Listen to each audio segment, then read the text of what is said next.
Cyber attack. नमस्कार दोस्तों, मेरा नाम है Atul Dhyani, ex army person, और मेरे YouTube channel tech with Atul में आपका हार्दिक स्वागत है। आज की वीडियो में हम बात करेंगे यहाँ पे साइबर अटैक कैसे होता है और उससे हम कैसे बच सकते हैं। कोई छोटी छोटी हमारी जो मिस्टेक होती है उसकी वजह से हम क्या इस साइबर अटैक के जाल में फंस जाते हैं और उससे हमें बहुत बड़ा नुकसान यहाँ पे होता है। तो उससे हम छोटी छोटी चीज़ों को समझकर कैसे हम इससे बच सकते हैं। तो चलिए वीडियो यहाँ पे शुरू करते हैं। सबसे पहले यहाँ पे सुरक्षित तरीके से कीजिए ब्राउजिंग। जो भी कुछ चीज़ भी सर्च करना है आपको, उसके लिए एक ब्राउज़र की आपको ज़रूरत पड़ती है। और जब आप यहाँ पे बात करें आप, तो ज़्यादातर लोग जो क्रोम हो गया आपका, फायरफॉक्स हो गया आपका, मेन्यू ओपेरा हो गया, इससे ज़्यादातर लोग यही जो ब्राउज़र हैं उसको यहाँ पे यूज़ किया जाता है। तो उसको कैसे हम सुरक्षित तरीके से यूज़ करें वो यहाँ पे देख लेते हैं। हम यहाँ पे क्या है, इंटरनेट गतिविधियों के लिए कहीं ना कहीं वेब ब्राउज़र का इस्तेमाल करना पड़ता है, लेकिन आपको मालूम होना चाहिए कि वेब ब्राउज़र भी आपकी इंटरनेट गतिविधियों पर नज़र रखते हैं। वेब ब्राउजिंग करते समय व्यक्तिगत डाटा और इंटरनेट गतिविधियों को एकत्र और रिकॉर्ड किया जा रहा है। इनमें कार्ड डाटा के साथ दूसरी पर्सनल जानकारियाँ भी हो सकती हैं।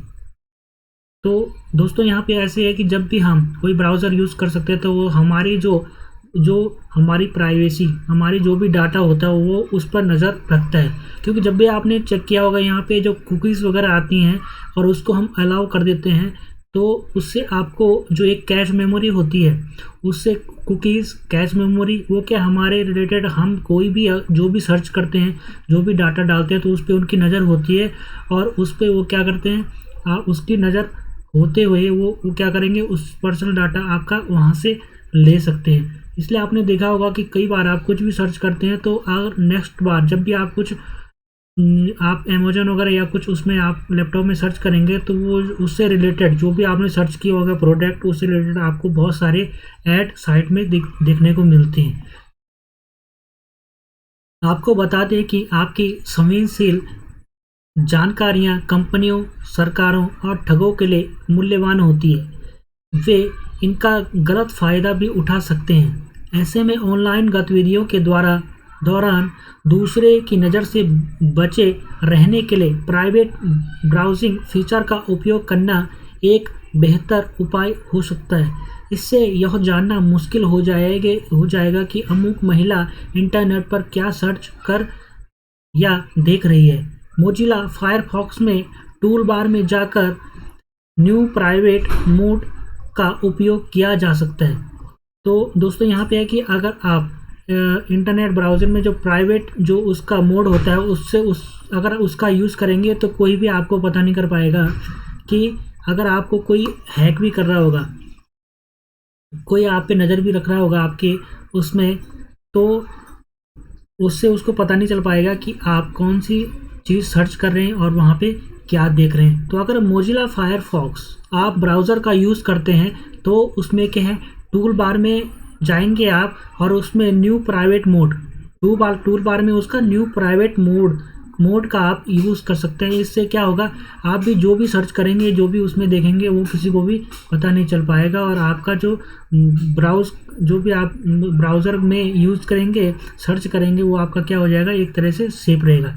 वहीं जब हम क्रोम की बात करेंगे, यहाँ पे क्रोम ब्राउज़र का उपयोग कर रहे हैं तो उसमें क्या होगा आपका, उसमें क्या होता है, क्रोम ब्राउज़र में आपका इनकॉग्निटो मोड होता है उसमें, उससे भी आप इससे प्राइवेट आप ब्राउजिंग कर सकते हैं। तो मैं आपको लास्ट में इसमें दिखाऊंगा कैसे आपका इनकॉग्निटो मोड यहाँ पे ऑन हो सकता है, तो आप लास्ट तक इसमें बने रहें। अगर लगता है कि इसके बाद भी इंटरनेट पर गतिविधियों को ट्रैक किया जा रहा है तो प्राइवेट ब्राउज़र और यू ब्लॉक जैसे ब्राउज़र एक्सटेंशन की मदद ली जा सकती है। चाहे तो गुमनाम तरीके से भी इंटरनेट की दुनिया में सर्च करना संभव है। इसके लिए वर्चुअल प्राइवेट नेटवर्क का उपयोग किया जा सकता है। तो दोस्तों इसके लिए क्या है कि आपको जो आपकी आईपी एड्रेस इसमें होता है, आईपी एड्रेस, तो आईपी एड्रेस कोई भी आपको ट्रेस ना कर पाए उसके लिए वीपीएन का यूज़ किया जाता है, जिसको वर्चुअल प्राइवेट नेटवर्क होता है। उससे आपकी जो एक्चुअल जो आपकी लोकेशन होती है वो यहाँ पे वो ना दिखाकर वो लोकेशन टाइम टू टाइम वो चेंज होके जो भी आपको हैक कर रहा होगा वो आपकी लोकेशन और आपका प्लेस टाइम टू टाइम वहाँ पे चेंज होके दिखाएगा। कभी वो इस कंट्री में दिखाएगा, कभी दूसरी कंट्री में दिखाएगा। तो उससे क्या हो जाएगा, जो हैकर आपको हैक करने की कोशिश कर रहा होगा वो आपकी एक्चुअल जो आपकी लोकेशन है वो उसको क्लियर पता नहीं चल पाएगी। तो उसके लिए आप वर्चुअल प्राइवेट नेटवर्क जो वीपीएन होता है उसका भी यूज़ कर सकते हैं। प्रोफाइल और अकाउंट को रखिए सुरक्षित। जो भी आपका प्रोफाइल है और अकाउंट है उसको सुरक्षित आप रख सकते हैं। तो उसके लिए क्या तरीके हैं यहाँ पे देख लीजिए। ऑनलाइन सुरक्षित रहने के लिए बहुत ज़रूरी है कि प्रोफाइल और अकाउंट को सुरक्षित रखा जाए। अगर लगता है कि अकाउंट को हैक करके परेशान किया जा सकता है तो फिर बेहतर होगा कि सभी अकाउंट के लिए टूल फैक्टर ऑथेंटिकेशन का उपयोग किया जाए। तो आपने इसमें अगर आपको लगता है कि आपका अकाउंट क्या हो रहा है, हैक होने की कोशिश कर रहा है या आपको लग रहा है कि कोई इसको हैक कर रहा है, तो उसमें आपका फैक्टर ऑथेंटिकेशन का आप उसमें यूज़ कर सकते हो। तो टू फैक्टर ऑथेंटिकेशन उसमें होता है। तो एक आपका पासवर्ड हो गया, सेम दूसरा क्या होगा उसमें ओटीपी टाइप का एक होगा। टू फैक्टर ऑथेंटिकेशन होता है 2 बार पासवर्ड या एक ओटीपी होता है उसमें। तो उसका आप टू फैक्टर ऑथेंटिकेशन का भी आपने जो यूज़र नेम उसको सेव करने के लिए आप कर सकते हैं। तो टू फैक्टर ऑथेंटिकेशन क्या करता है देख लीजिए आगे। यह अकाउंट की सिक्योरिटी के लिए अतिरिक्त लेयर प्रदान करता है। जहां तक कम्युनिकेशन के लिए मैसेजिंग सर्विस की बात है तो इसके लिए एनक्रिप्शन वाले मैसेजिंग प्लेटफॉर्म का उपयोग करना हमेशा बेहतर होता है। इससे मार्केटर्स और निगरानी एजेंसियों द्वारा डाटा माइनिंग से सुरक्षित रह सकेंगी। मैसेजिंग के लिए सिग्नल जैसे ऐप का इस्तेमाल करना बेहतर हो सकता है क्योंकि यह एंड टू एंड एनक्रिप्शन को सपोर्ट करता है। इंटरनेट के माध्यम से इंटीमेट कम्युनिकेशन से बचे रहने के लिए भी भलाई है। इसके लिए ब्लैकमेलिंग या रिवेंज पोर्न का खतरा बढ़ जाता है। तो एंड टू एंड इनक्रिप्शन वाले जो ऐप है उन्हीं को ही यूज़ करना चाहिए आपको। एंड टू एंड इनक्रिप्शन क्या होता है कि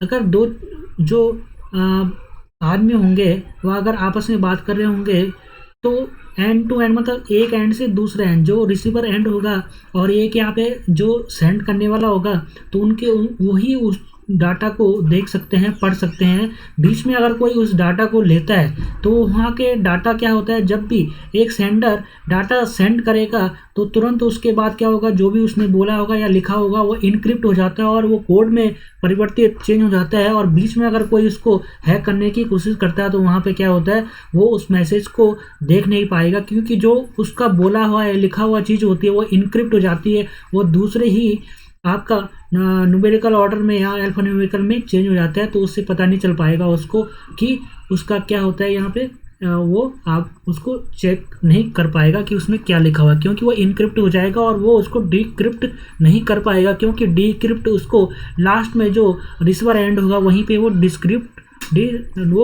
डिक्रिप्ट होगा यहाँ पे। तो साइबर स्पेस में यूँ रहें सुरक्षित। अब साइबर स्पेस में सुरक्षित रहने के लिए और क्या क्या चीज़ें हैं वो यहाँ पे हम देख लेते हैं। ऑनलाइन दर्ज करें रिपोर्ट। अगर आपको कोई भी दिक्कत होती है साइबर स्पेस में, जब आप साइबर वर्ल्ड में काम करते हैं और आपको लगता है कोई आपको हैक कर रहा है, परेशान कर रहा है, तो आप गवर्नमेंट की बहुत सारी वेबसाइट हैं यहाँ पे, गवर्नमेंट की वेबसाइट जिसमें आप साइबर क्राइम को दर्ज कर सकते हैं। अपनी क्या रिपोर्ट आपका ग्रीवेंस वहाँ पे बता सकते हैं। तो यहाँ पे देख लीजिए आप, साइबर अपराध के लिए ऑनलाइन रिपोर्ट दर्ज करने की सुविधा है। इसके लिए राष्ट्रीय साइबर अपराध रिपोर्टिंग पोर्टल की आधिकारिक वेबसाइट पर cybercrime.gov.in, तो इसको नोट कर लीजिए आप, cybercrime.gov.in पर जाना होगा आपको, ठीक है, इसको नोट कर लीजिए। यह हिंदी और अंग्रेजी दोनों ही भाषाओं में उपलब्ध है। वेबसाइट पर महिलाओं और बच्चों से संबंधित साइबर अपराध व अन्य साइबर अपराध के लिए अलग अलग सेक्शन है। जहां रिपोर्ट दर्ज करवाई जा सकती है। महिलाओं और बच्चों से संबंधित शिकायत दर्ज करनी है तो उस सेक्शन पर क्लिक करना होगा। इसमें फ़ोन नंबर, नाम समेत अन्य जानकारी दर्ज करना होगा। अच्छी बात यह है कि गुमनाम तरीके से भी रिपोर्ट दर्ज की जा सकती है। जब आप क्राइम कैटेगरी का चयन करते हैं तो इसके बाद आरोपी का नाम, जगह और सबूत मांगे जाएंगे। सभी जानकारियों को दर्ज करने के बाद शिकायत को सबमिट करना होता है। इसके बाद एक आईडी मिलेगी जो एक यूनिक नंबर के तौर पर होगी। इसके बाद जब आपको अपनी शिकायत को ट्रैक करना होगा तो इसी नंबर का उपयोग करना पड़ेगा। अपराध दर्ज करने के बाद यूज़र को इस मामले में राष्ट्रीय साइबर अपराध रिपोर्टिंग पोर्टल द्वारा उठाए गए कदमों की जानकारी भी मिलती रहेगी। तो इस वेबसाइट जो मैंने आपको बताया cybercrime.gov.in पर आप क्या करेंगे, यहाँ पे अपनी शिकायत दर्ज कर सकते हैं। उससे आपको जब आप इसको सबमिट करेंगे अपनी शिकायत को तो आपको एक आईडी मिलेगा, आईडी नंबर मिलेगा और आईडी नंबर से आप कभी भी अपनी जो शिकायत है उसको ट्रेस कर सकते हैं कि उसकी रिपोर्ट आपको उसके बारे में क्या क्या कहाँ तक इसका हल निकला हुआ है। नेक्स्ट है यहाँ पे इंटरनेट मीडिया का सही इस्तेमाल। अब यहाँ पे इंटरनेट जब आप यूज़ करते हैं, अपने जो लैपटॉप को यूज़ करते हैं आप, तो उसको सही तरीका यहाँ पे क्या है वो यहाँ पे आप देख लीजिए। इंटरनेट मीडिया पर खुद को सुरक्षित रखने के लिए आपको कुछ बातों को नज़रअंदाज करने से बचना चाहिए।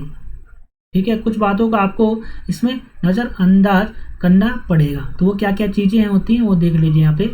इंटरनेट पर कुछ भी पोस्ट कर देना सही नहीं है। क्या पोस्ट करना है और क्या नहीं, इस बारे में पोस्ट करने से पहले आपको सोचना चाहिए।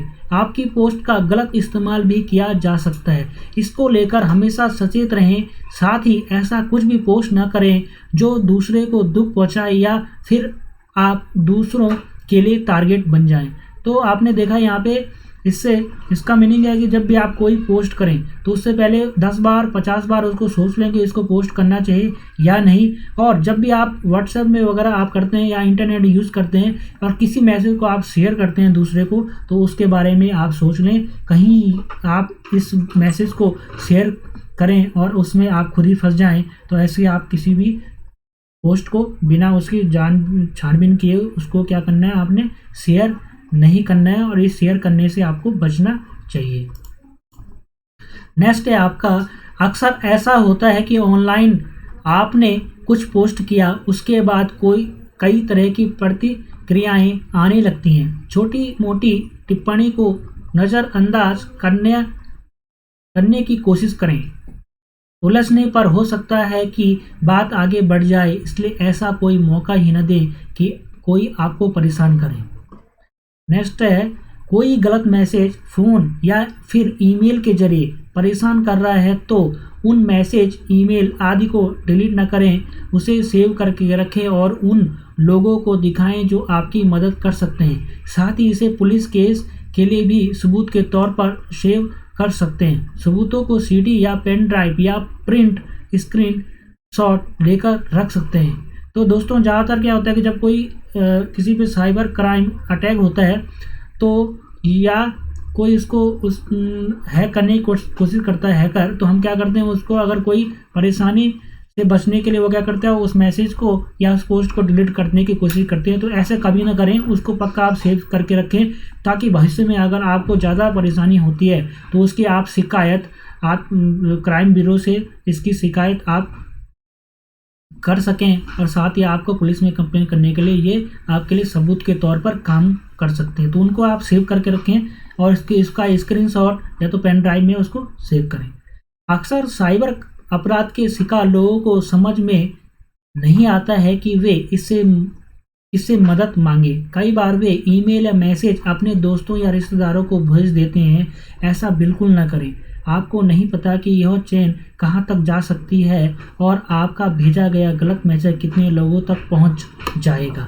तो दोस्तों इसमें क्या है कि आप जो भी आपके पास से मैसेज आता है तो किसी और को न भेजें, बल्कि अपने पास ही सेव करके रखें, क्योंकि इंटरनेट का ज़माना है। आप एक को भेजेंगे, वो दूसरे को भेजेगा, वो तीसरे को भेजेगा और पता नहीं कहाँ तक दूर दूर तक वो फैल जाएगा। तो उस चीज़ से आप बचें।